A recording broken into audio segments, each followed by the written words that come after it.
Welcome to Inside Personal Growth Podcast. Deep dive with us as we unlock the secrets to personal development, empowering you to thrive. Here, growth isn't just a goal, it's a journey. Tune in, transform, and take your life to the next level by listening to just one of our podcasts. Welcome back to Inside Personal Growth. This is Greg Voisin, the host of Inside Personal Growth. And for all of you out there, I'm sure you recognize the guy on the other side of the screen. It's Guy Kawasaki. Guy has been on this planet as long as me. We're both 69 years old. I want to acknowledge him for that. We're like two old cockroaches. Yeah, two old cockroaches, but we're really not old. We're young at heart. So we're still doing this. We're out here doing it. And he has a new book out, and it's called Think Remarkable. And it's forward by Jane Goodall. I want to know how you got Jane Goodall to look in your hair for your podcast show, because she's on every one. She's like she was looking in the gorilla. It was really good. It's really good. She wasn't looking in my hair. She was looking for lice, actually. Oh, for lice. That's what chimpanzees do for each other. I know. And I want to give a shout out to Madison Newsomer. Pronounce it right or no? Did I screw it up? Neismer. She's the co-author with Guy on the book as well. And for all of you, please go out. We'll put a link to Amazon. We'll put a link to Guy Kawasaki. That's KAWASAKI.com. There you can learn more about his podcasts, his books, his speeches, his classes, his resources, everything. Well, Guy, it's a good day. It's a good day when I can be on your podcast. Well, it's a good day that you came on the podcast, because this is going to be a rock and roll podcast. I already feel it. So I reflect back. I just mentioned to you a few seconds ago before we started recording that we did a podcast back in September 2011 for your book, Enchantment, The Art of Changing Hearts, Minds, and Actions. And here's what I realized as I was reflecting, getting ready to do this podcast, that you've been on quite a journey. I mean, when I look at Canva, Apple, and I look at all these places that you've been, but your personal purpose has always been steadfast. I remember watching you speak at events, and I met you first, and I can't even remember where the event was. It might have been the CES show or something like that, wherever you spoke. I think when I met you first, it was actually Bill Gates was speaking as well. What is your personal purpose, and what do you hope that the readers are going to take away from your new book that will inspire them? And here's the important point: to live their lives on purpose and make a difference in the world. So I have this podcast called Remarkable People, and it's now 5 years old. So it's much younger than yours. And I now have about 250 episodes, and that's 250 hours plus 5,000 pages of transcripts. And it's with people like Jane Goodall and Margaret Atwood, Stacey Abrams, Carol Dweck, Angela Duckworth, Stephen Wolfram, Stephen Wozniak. And so I figured out there's a ton of inspiration and information in those transcripts and hours of episodes, but it's asking too much for people to read that much or listen to that much. So Madison and I, we took 5,000 pages down to 170, and it's heavily filtered and influenced by my hand-to-hand combat on the front lines of technology in Silicon Valley. And so this is a book. It's not, it's not Guy's story per se. I'm the editor. I'm the person who's like making it all work, as opposed to the actual content provider. And so I'm trying to capture the information and inspiration of these 250 people or so that you can profit from the lessons of a Jane Goodall or a Neil deGrasse Tyson that, you may not be able to get to know personally. Well, you did a wonderful job of it. And I love the pictures in the book, and I love the stories, because the stories really tell it all. The stories of all these people's names who many of our listeners aren't going to know because they're just not. But same thing with your podcast. You do the same thing. You have people who maybe aren't recognizable names every day out there, but who have made a huge difference in the world. And one of the things I want to let the listeners know, and they may or may not know this about you, is that besides this journey with Apple, you're still the chief evangelist office for Canva, the creator of Remarkable People podcast that you said. You're executive fellow at Haas School of Business at UC Berkeley and an adjunct professor at University of South Wales. That's an interesting one. He's also the chief evangelist for Apple and a trustee of the Wikimedia Foundation. And he's written so many books. Go out and check him out. There's 11 of them. And he has his BA from Stanford and MBA from UCLA and honorate doctorate from Babson College. Well, with that being said, you did something really quite interesting. And you tell the Ionic Think Different story. Because look, you've been a great marketer, a great marketing guy, as they say. And this advertising campaign that ran, you even show Einstein, the picture. But you open the book with the Ionic story of Think Different advertising campaign that you ran in 97. Could you tell the story, and I think more importantly, speak with our listeners about the 3 distinct sections of this book, which it's around growth, grit, and grace, and why these elements are really so important for personal transformation. You've been on your own personal journey, and I know grit has been one of the bigger ones that you've had to meet with all the obstacles along the way. And as my personal growth listeners want to know, they want to know, how do I develop that strong grit?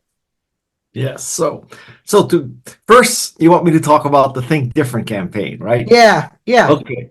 So Think Different was an ad campaign that happened in 1997. And to go back in history at that time, many people thought that Apple would die. And so the same thinking, if you will, was that Apple would die, Windows would take over the world. And so Apple came up with this campaign called Think Different, where it showed like Einstein, Picasso, Amelia Earhart, Richard Branson, people that the message was, if you think different, if you are an innovator, if you're a visionary, if you are a pioneer, then you have to think different. And the logic was, well, if you want to use a Macintosh, you need to think different, just like these leaders. And the ad campaign was unveiled to the marketing department of Apple. I was in that meeting. At the time, I was an Apple fellow and chief evangelist. And Steve Jobs was also in the meeting. So at the end of the presentation of this ad campaign, Lee Clow from the ad agency says to Steve, I have 2 copies of these videos. I'm going to give one to you and one to Guy. And Steve, as only Steve would say, he says, no, just give me both copies. Don't give one to Guy. And so at that moment, I spoke up and I said, what's the matter, Steve? Don't you trust me? And then he said, no, Guy, I do not trust you. And, as I look back, this is one of those man or mouse moments where, for the rest of your life, you're going to say, why did I not speak up? Why did I not stand up for myself? So I said, screw it, let's do it. So when he said that, I said, that's okay, Steve, because I don't trust you either. And that probably cost me a few tens of millions of dollars in stock options, but I'm telling you, it was worth it. So that's the Think Different campaign. And, why did I tell that story at the beginning of the book? It's because, well, A, I wanted to hook you and make you read the book. But B, my logic is that, back then thinking different was okay. But now it seems like, the world is in a worse place in many ways. So now you have to go beyond thinking different into thinking remarkable. So the next question, of course, is what's remarkable? And for me, remarkable is not that you're rich or famous, but that you have made the world a better place, that you have made a difference. And so this book is geared towards how to make a difference, because my logic is if you make a difference, then people will have no choice but to consider you remarkable. So this is not a chicken or egg thing. It's not about repositioning or rebranding yourself. This is about step 1 is you make a difference. Step 2 is people consider you remarkable. And that's what I'm all about. As you say, the book is divided into 3 pieces. growth, grit, and grace. And this is because over the course of 5 years and interviewing all these people and my own career, it's just been so obvious to me that if you want to make a difference and you want to be remarkable, then you need to go through three phases. And growth is where you learn, that you learn that you can do more things, you can take risks, you can, embrace vulnerability. And even if you have a growth mindset, it's still not going to come easy. So you need to have grit. And this is the work of Angela Duckworth. And Right. finally, with growth and grit, you probably achieve success. But in the last third of your career, I think that remarkable people, they turn from, trying to achieve success to trying to pay back. And so I call this success oblige, which means oblige. Success oblige in my mind is that when you are successful, it's not just because you have growth and grit, but because some teacher, some coach, some mentors, somebody gave you some breaks. And so because they gave you breaks that enabled you to succeed, you owe the universe a payback. And the payback is you help other people succeed too. It's interesting you said that story about Steve Jobs and you standing up. And I think one of those things you learn along the way is strong purpose and personal values. I had two authors on here around values, and one of your values is your own integrity, right? And when you carry these kind of things and you're vulnerable and you have high integrity and you determined what your values are, you can stand there in that position, and regardless of it costing you tens of millions of dollars, you kind of stood up for yourself, Yeah. And I recently listened to the podcast you did with Angela Duckworth with quite fervor. It was called The Gritty Road to Growth. And in the podcast, I happened to be driving in the car at the time, and Angela speaks about her mother and her father and how she looked at her mother as a champion, because really her father was the kingpin, she thought, right? But when she reevaluated things after her father died, she really figured it out. Would you mind telling the story and what you learned about Yeah. grit from Angela during that podcast? Because that particular podcast to me was really fascinating because of the epiphany that Angela had between her mother and her father. Listen, when I did that interview, I had no idea that was coming. Okay. I mean, it was not a scripted moment at all. I don't think even Angela intended to talk about that.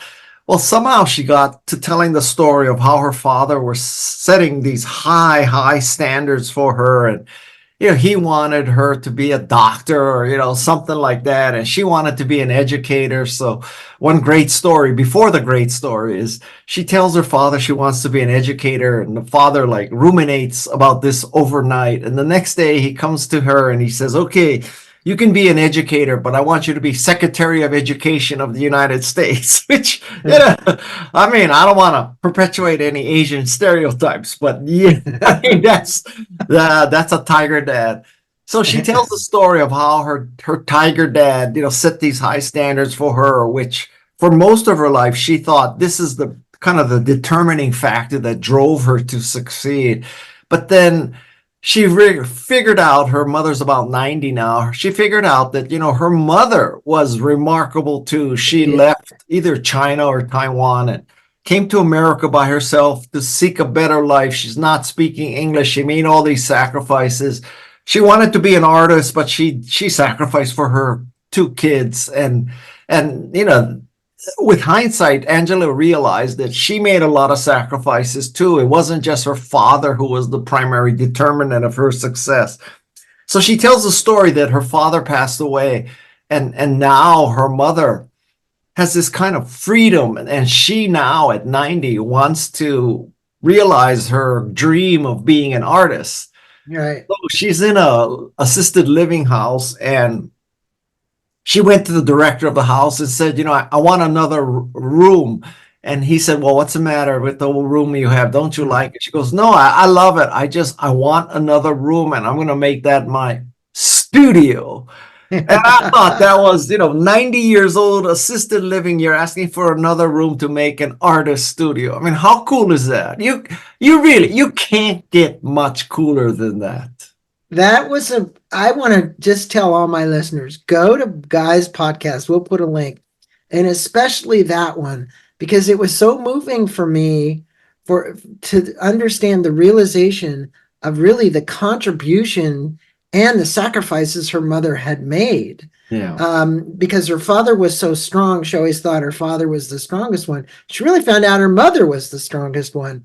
Well, and I think in many of these families, you will find that out. We don't give enough credit from that side. You Yeah. know, you basically, with these 200 people, Jane Goodall, Stacey Abrams, but this Olivia Giuliani was an interesting one. And the interview was with all these remarkable people, but her story, which is so compelling and a great example of someone who was trying to make a difference on abortion rights. Can you just paraphrase that Sure. story for our listeners? Because I don't think many people know who Olivia is, but the reality, the difference she made was, you're talking about wanting to make a difference, huge difference. Yeah. So Olivia Giuliani is about a 20-year-old political activist from Houston, Texas. And this is a great story. It's sad that a story like this even exists in America. Yeah. So this congressman from Florida named Matt Gaetz, he made a speech at a conservative gathering, and he said in the speech something to the effect of, why is it that the short, fat, ugly women who look like thumbs are the ones always trying to get abortion rights when they're the least likely to have sex and get pregnant? I mean, your head explodes to think that a congressman would lower himself that low. I mean, you can't get much lower than that. Yeah, I agree. So when he said that, Olivia tweeted, "I'm 5'11" without shoes. I'm 6'3" with shoes, and I like to stand tall so that men like you know you where you stand." Okay.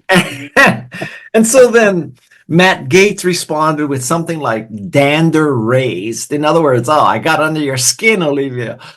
And Olivia turned that interaction around into a fundraising effort for abortion rights, and she raised $2.5 million off that exchange. And I just think that is one of the greatest stories I've ever heard.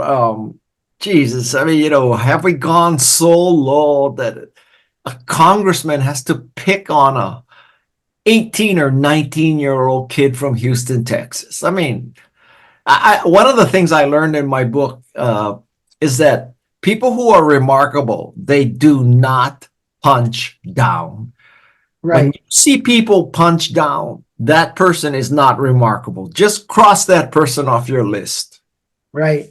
I was going to show the listeners on here, but go just get the book, because in here he has some great pictures of all of these remarkable people, really. And they are remarkable. And like I said, 200 people they interviewed for this, and he put as many as he could in the book. And there's one thing that you said during that interview with Angela that kind of stuck in my mind. You said, you have a chapter on adopting this growth mindset, and you mentioned that you're not a remarkable hockey player or surfer. And you mentioned that you took up sports at the ages of 44 and 60, respectively, meaning surfing at 60. What do you want our listeners to know about starting something? Because this goes back to Angela's mother. She held off doing a lot. She's 90 years old now, right? And you put the two and two together, and she says, "I'm going to have my own art studio," right? So knowing that it's never too late to begin and adopting this growth mindset, what would you want to let the listeners walk away with? Because I think a lot of people, Guy, allow things they're fearful. Yeah. If there's any one thing, the biggest thing is fear that gets in the way of them accomplishing something they'd like to do. right? Right. Whether it's doing a bungee jump or it's skiing down a double black diamond or it's any of those kind of things that you want to do. Tell us a little bit more about your own fears of surfing. But by the way, I would not do either of those two things, but that's a side discussion. So yeah, I took up the ice hockey at the age of 44. I'm from Hawaii, so I had literally never skated before. And in Hawaii, we don't exactly have a lot of pond hockey, and we have shave ice, but we don't have, pond ice. And then I took up surfing at 60 because my daughter took up surfing. And I think that is, true testament to a growth mindset, because most people don't take up hockey at 44, much less surfing at 60. And I really learned these lessons from Carol Dweck. Carol Dweck is the mother of the growth mindset, and she's a professor at Stanford. And this book, Mindset, that she wrote is huge influence upon me, not just in terms of sports, but, when you... I'll tell you something. When an author tells you to read somebody else's book, there is no more sincere form of flattery. So I'm going to tell you two books to read. One is Mindset by Carol Dweck, Dweck. The other book is called If You Want to Write by Brenda Ueland, Ueland. And Brenda Ueland's book basically says, if you want to write. Now, many of you may not be writers, but just substitute whatever you're interested in there: programming, movie making, painting, whatever you want. And so I think part of the growth mindset is you got to get past the naysayers and these so-called experts. All right. I like to combine a term and two terms. Schmuck and experts makes schmexperts. Schmexperts. And so these schmexperts tell you, you can't write. You don't have a PhD in English. You've never taken a course in creative writing. You're not a writer. Well, that's a schmexpert for you, because that person should not be what's in your head limiting what you can do. You never let somebody else limit what you can do. And so I think that's a very important lesson about, embracing vulnerability and taking that risk, whether it's surfing or writing or ice hockey. Very, very important lessons. Well, those are two great books. And like you said, it's a great honor for you to mention those two. But the Carol Dweck book, I'm sure many of my listeners know, but if you haven't read it, go back and reread it, because the value that's in that book is truly all the studies she did as a psychologist. Yeah. It's amazing. It really is. And it's something that you'll walk away with a new mindset, the growth mindset. Versus let me make it even better for you all. Okay. So, Carol Dweck had a protege named Mary Murphy, and I interviewed Mary Murphy after the book was done. Mary Murphy is also a professor of psychology, and she came up with this brilliant insight. Right. And the brilliant insight is that, Carol Dweck talks about the mindset, which is really in your head, right? You're not a writer, or you are a writer, and there's these schmexperts, which are external, but they affect your brain. And obviously, or not obviously, but one of the big factors in overcoming a fixed mindset is overcoming your own self-imposed negativity. Right. So anyway, so the growth mindset is about what's in your head. But Mary Murphy has pointed out that you also need to compensate for the environment that you're in. So if you have a growth mindset, but you're in an organization with a fixed mindset, you're going to have a lot of problems, because the fixed mindset organization doesn't give you the ability to progress and to learn. They think that whatever you are is what you're going to remain.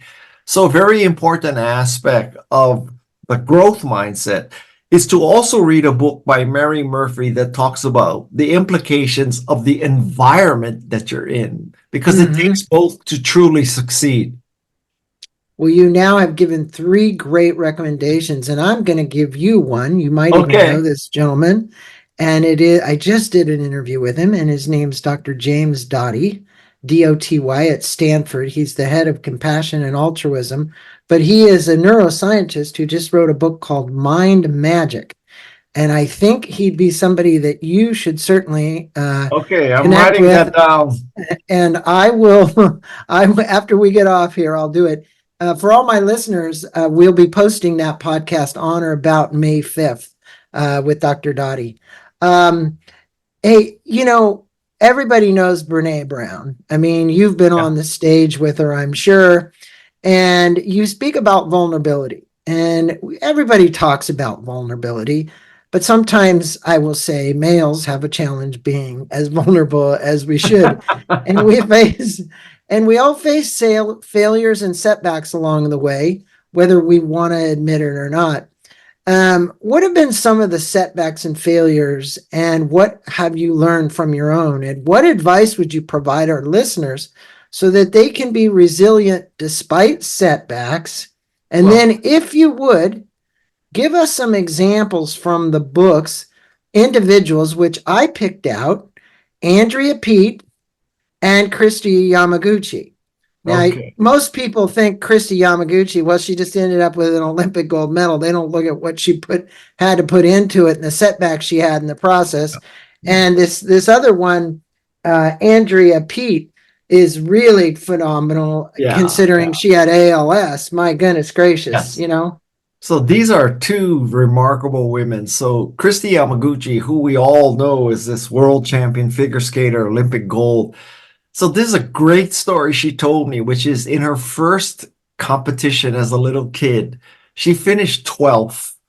And she went to her mom and said, well, how come those other girls got ribbons and I didn't? And her mom said, it's because you finished 12th, Christy.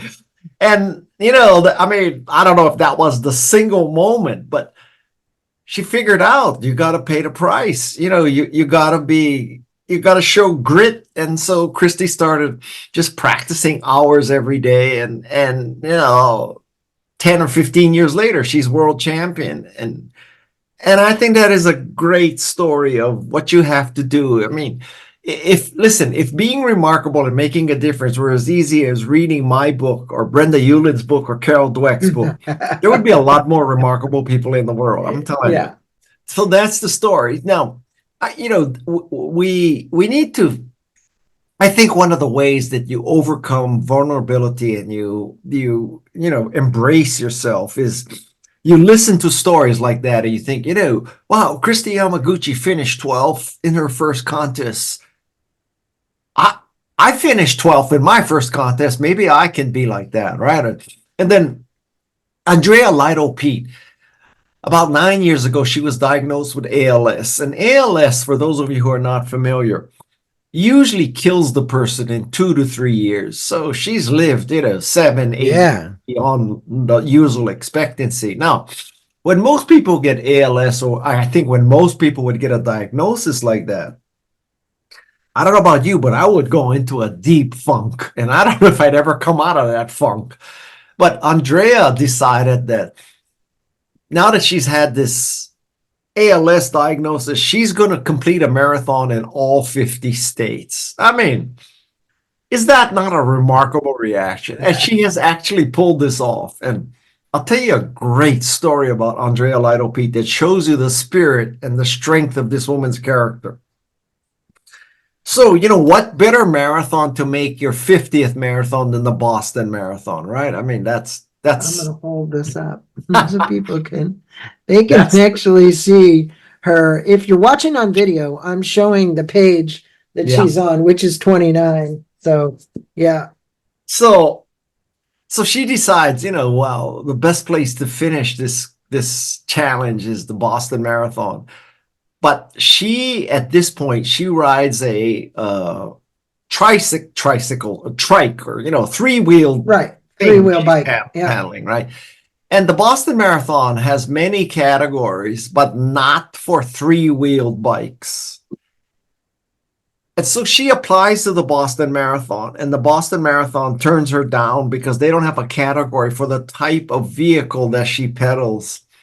Which, I just if you think about that for just 30 seconds, they have other categories for people with disabilities, but not that particular one. So it's not like I don't think anybody was going to say, "Oh my God, that's an illegal vehicle. Throw her out of the race." Why didn't they just let her race? Like, right? Isn't that the point? But anyway, so she gets rejected from the Boston Marathon, and so what she did instead is she went with her little team and ran or biked the course the day before the official Boston Marathon, so she could say she did that marathon. And I gotta tell you, I just love that spirit. I mean, you're not letting me compete. I'll just do it on my own on the course before the official race. I mean, how great is that? That's I the remember spirit. a story, and you probably remember this. I'm not certain because you've been on hundreds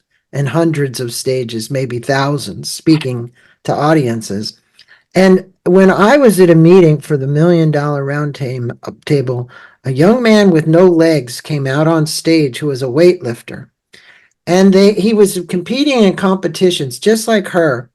And they said, we don't have a category for somebody without legs. Yet he lifted more weight than anybody. Do you know who I'm talking about? I don't remember the guy's No, name, I but the don't know point this story. but Yeah. this was like blew me away because he doesn't walk across the stage. He uses his hands to move across the stage, obviously, right? And he's saying, you can't believe they couldn't find a spot for me. Ultimately, he petitioned, he got in, and he won the competition, right? So it just shows you that's remarkable. That is Yes. truly remarkable to go to that degree. Now, one of the things that you speak about in making a difference, and as I was going through the book, I loved this story. You tell a story about the eucalyptus trees in your backyard and your removal of these trees to plant oaks. And I Yeah. just had Jim Cathcart on here this morning, and he said to say hi, by the way. And his is about the oaks. And he speaks a lot about, he uses that analogy of the acorn. And so, why is the story or this metaphor of planting acorns perfect for making a difference and being remarkable? Because what you also said is you probably won't be here to see those oak trees, which I Yes. would probably say you're right, um, actually make it to their maturity. But Well, the eucalyptus trees, they grow like weeds. okay. This is a great story. So, I live in Watsonville, California, and listen, I love a lot of things from Australia. Believe it or not, I'm deaf, and my cochlear implant is from Australia. I'm chief evangelist of a company from Australia. I have an external display for my laptop from Australia. A lot of good things come from Australia, but eucalyptus is not one of them. So eucalyptus is an invasive species. It takes a lot of water. They have weak root structures, so they fall over all the time. And more than anything else, they burn. They have these oils in them, so they burn very well. And so when your house is surrounded by eucalyptus trees, it's kind of like you're surrounded by dynamite. It could go off at any moment. So I cut down a lot of eucalyptus trees, and now I'm left with this kind of bare hill, and I see. I don't want to look over this bare hill like some apocalyptic thing just happened. So let's return this hill to its natural state, and the natural native species there or here is oak. So then I have to do all this research, like how do you plant oaks? And I learned that, yes, you can put in a sapling or a seedling, but it's better to start from an acorn because when you put an acorn in the ground, I guess the taproot is better or something. But anyway, an acorn will catch up to a sapling and a seedling. So, go get acorns. So now I'm on this quest to go get acorns. And believe it or not every oak tree drops acorns. So I got drive all over looking for acorns. I finally found, I'll give you an inside tip. If you want to emulate what I did and plant acorns on University Avenue in Los Gatos, California, there's a lot of oak trees that drop a lot of acorns. If you You saw go a collect them. Japanese guy collecting acorns there, that was me. Okay. So now you get your acorns and you bring them and you put them in water because the ones that are dead float. So you throw out all the dead floaters and you keep the ones that sink. And then you put them in your refrigerator for a few months to simulate winter because I don't know, somehow that triggers their growth. And then after that, you plant them and and you hope that they take root. But I'll tell you, I've planted hundreds of acorns and I got about 10 seedlings out of it. And then you got to worry about deer and you got to worry about, everything else. And after all that, in 20 years, there'll be oaks that provide shade. And as you pointed out, I'm 69. So best case, 89, I might be able to sit under the oaks that made that shade. But, odds are I'll be gone. So that is also like a big moment in one's life when you realize you're doing something that's not for you. There's no way it's going to be for me. This is for my kids and grandkids. But anyway, okay, so now you know more about oaks and acorns than you probably ever wanted. But the point here is that if you want to make a difference, it's very difficult to specify, this is exactly my path. This is exactly what I should do. This is exactly the piece of software I should write. This is exactly the book I should write. My experience is that you have to plant a lot of oaks to get a few oak trees. It's a law of big numbers. And so the message there is, if you want to make a difference, you got to plant a lot of seeds. And what comes from that for me is you can't be afraid to fail. You've just got to go do. I was speaking with Jim Cathcart. I said, Jim, you're the guy, he's 78 now or something. And I said, you just keep showing up. I keep seeing you all over because you just show up. And I think that is part of it when you show up. And I want to talk about speaking with the listeners. You have a chapter in the book about doing good shit and how doing the right thing is neither the simplest nor the most practical option. And maybe that was when you started the beginning of the book telling Steve Jobs that you didn't trust him either. But that was maybe not the most practical, but you did. But that making a difference meant there is a light at the end of the tunnel. How, though, did you discern and follow your inner compass? Because that's really true. When you get an idea or a thought, you're like the idea guy. You've had tons of ideas. They haven't all worked out, but I saw the list on your website of all the companies you've been involved in. But there's probably a list 3 times as long that's accompanying that isn't there, that you tried something and it didn't work and you failed, right? Well, listen, I started my career in the jewelry manufacturing business. I'm ending my career as chief evangelist of Canva. Now, right after the jewelry business, I went to Apple. And so, when I tell people, what's your background? I say, I'm chief evangelist of Apple, chief evangelist of Canva, board of trustees, Mercedes-Benz, Wikipedia. I only talk about the successes. I'm not stupid, right? I mean, I'll tell you something. In Silicon Valley, we throw a lot of shit up against the wall. A very small part of it sticks. And then we go up to what's stuck and we paint the bullseye around it and we declare victory. We say, I hit the bullseye. Well, let me tell you something. I'll give you some advice. You can always hit the bullseye if you paint the bullseye after you shoot the arrow. And I think that's a very important concept. And Steve Jobs addressed this in his commencement speech at Stanford. And he said, listen, you can only connect the dots looking backwards. It's impossible to connect them looking forward. And, I quit law school. I quit law school after 2 weeks. It's not like I had a plan, right? I mean, I didn't say, oh, Guy, the strategic move right now is to quit law school. That's going to pay in the long run. I quit law school because I was miserable. And yet I can look back and say, wow, that was a really good thing I did that. And maybe it's rationalization, but I think that, people should give themselves a break. And especially people who are Gen Z listening to this, you're going to be alive till you're 90 or 95. You got a lot of time, and don't be afraid of taking a lot of samples and making a lot of mistakes. And I mean, you could make the argument that the opposite of success is not failure. The opposite of success is learning. And as long as you're learning and you don't make the same failure twice, you're on a path. You're on a path to make a difference. Well, look, you obviously could speak with us all day long about writing our goals, but you learned the most from this by Garrett McNamara, the guy you used to surf with, Yeah. right? Yes. And he says most people do it wrong. And I took this from the book, but could you tell the listeners about a plan, the roadmap, and the suggested way that Yeah. You know, McNamara tells you to go to Eureka? Is what this chapter is. Get beyond Eureka, for my listeners. well, it's interesting that here's a great juxtaposition that I bet no one in the history of mankind has made yet. So on the one hand, we have Garrett McNamara. He is the star of the HBO series 100-Foot Waves. So his idea of a fun time is going out and surfing 100-foot waves in Nazareth, Portugal. Okay. Now, at the other end of the spectrum, we have Julia Cameron. And Julia Cameron wakes up every day and she writes this journal entry longhand.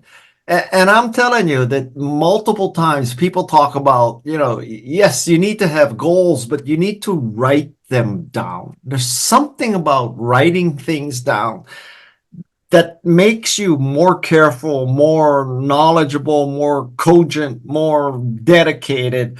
Writing your goals down is a very important thing. And I'll tell you one more lesson from Garrett McNamara, which is that you know how people talk about faking it until you make it and trying to put on this tough face and all that. He didn't say that at all. What he said you need to do is not fake it till you make it. You need to face your fears. Mm-hmm. So Garrett McNamara, 100-foot wave surfer, he said for a long time he would not go out in anything that's 10 or 12 feet. He was afraid to do that until his friends forced him to do it, to face his fears. So he faced his fears, got past the 10 to 12 mark, and then kept going. And now he's at, the biggest waves in the world. Right. So now I'm not advocating that all of you become big wave surfers, but let's take something that many of us share, which is the fear of public speaking. So the way to get past the fear of public speaking, guess what, is to face your fears. So you just need to get out there and speak. Speak dozens and dozens of times. And I have spoken hundreds of times, and I'm telling you right now that I'm the Garrett McNamara of public speaking. I mean, I don't fear anything about public speaking anymore. And that just comes with repetition. So if you want to make a difference and be remarkable, you need to face your fears. Well, one of those things for Garrett and for you, and every time you keep facing that fear, it's almost like sitting down at a piano. Once you conquer that piano, it's like, hey, I've practiced this enough.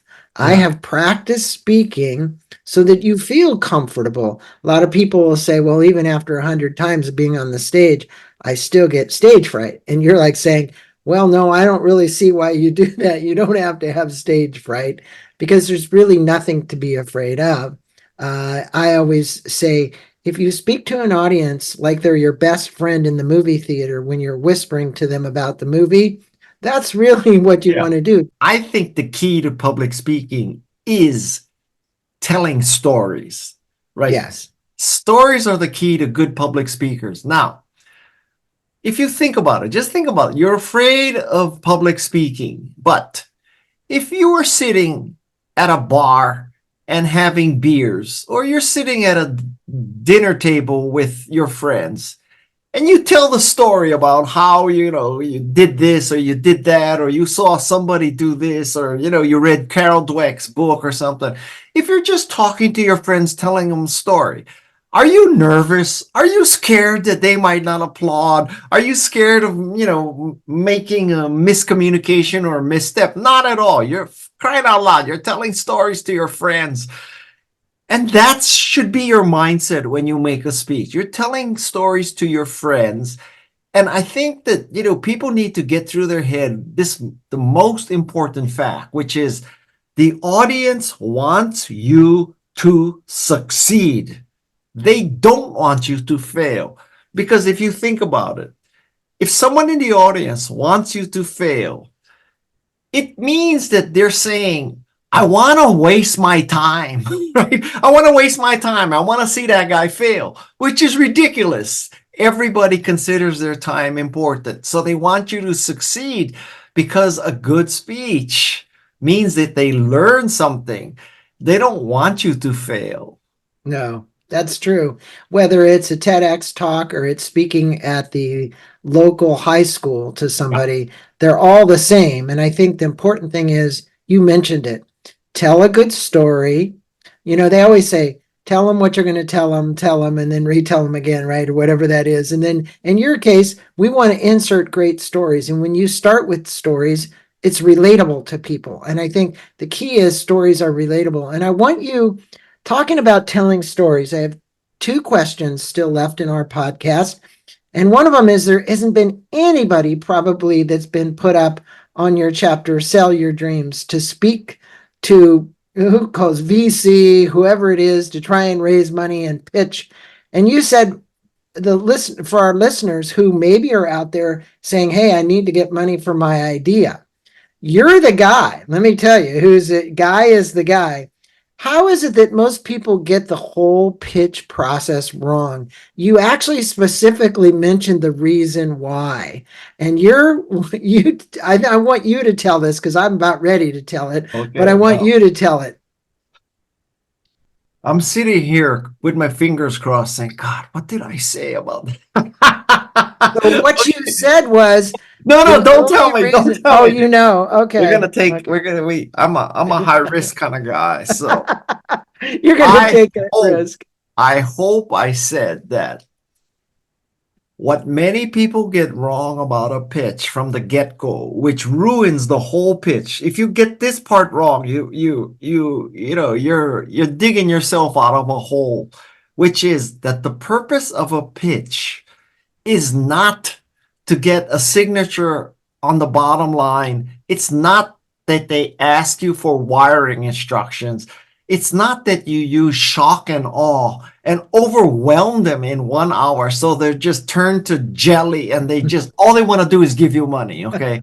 That's not the purpose of a pitch. The purpose of a pitch is to not get eliminated and get to the next step, which is more discussion and due diligence. Now, if you get this wrong and you think the purpose of a pitch is to use shock and awe and get them into a money investing, check writing stage, then what happens with your brain is now you think, okay, I got to get them into shock and awe. So more is better. So instead of 10 slides, I'm going to use 60 and I'm going to have 5 people from my team there so they can see that I have a team and all these 5 people are going to have a speaking role. And, it's like, it just compounds the crap upon the crap. You just remember, you just don't want to be eliminated. And that you declare victory if you're not eliminated. That's the key. I hope I said that. You know what? You got exactly right. You passed the test. You passed the test. Okay, one last question, and I'm going to hold the book up again for my audience. Think Remarkable with Guy Kawasaki. The 9 paths to transform your life and make a difference. Truly, this is a fantastic book. I want all my listeners to go get this. And I want to ask you this one last question. After people turn the last page of this book, what is the one action or thought you hope sticks with them as they kind of move forward in their lives? We've talked about a lot today, from Angela Duckworth to Carol Dweck, to you name it. And you gave 3 great books that my listeners can read on top of your book. But what is it that you really simply want people to walk away from here? Well, I want people to walk away simply knowing that anybody, and I do mean literally anybody, can make a difference and can make the world a better place. I don't want people to walk away thinking that, oh my God, I have to be Jane Goodall or Steve Jobs to be remarkable and make a difference. Anybody can make a difference. And if you make a difference, you will be considered remarkable. And so this book my podcast is not called Rich People or Famous People. It's called Remarkable People.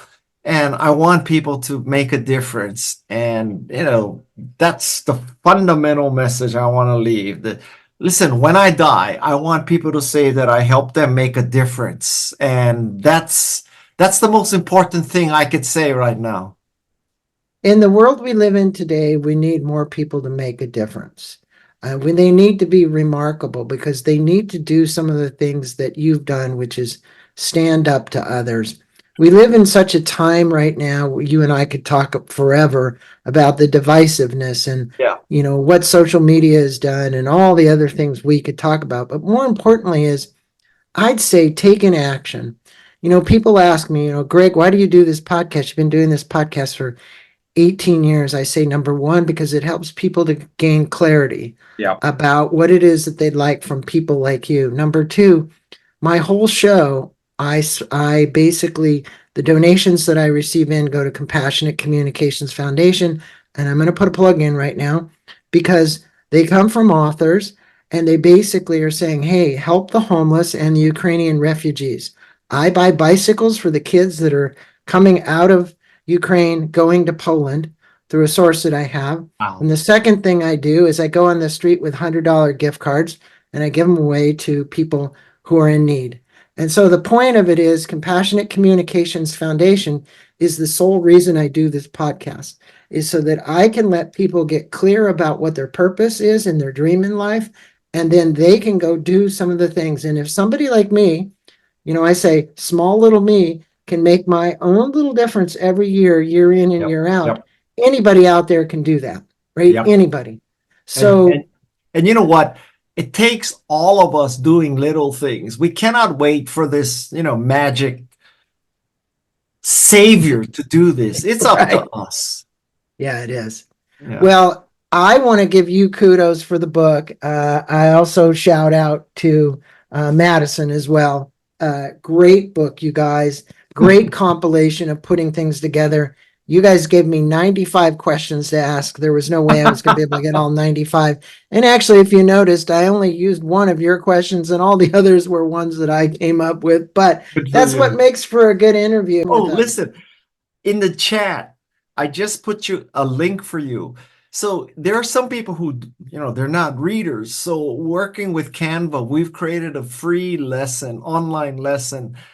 People can go through this lesson to learn how to be remarkable. So I'm shooting myself in the foot. You don't need to buy the book. You can also take this course. But if you take the course, I would bet that you're going to be even more convinced to buy the book. Namaste to you, man. Appreciate having you on the show. Okay. Thank you for listening to this podcast on Inside Personal Growth. We appreciate your support. And for more information about new podcasts, please go to InsidePersonalGrowth.com or any of your favorite channels to listen to our podcast. Thanks again, and have a wonderful day.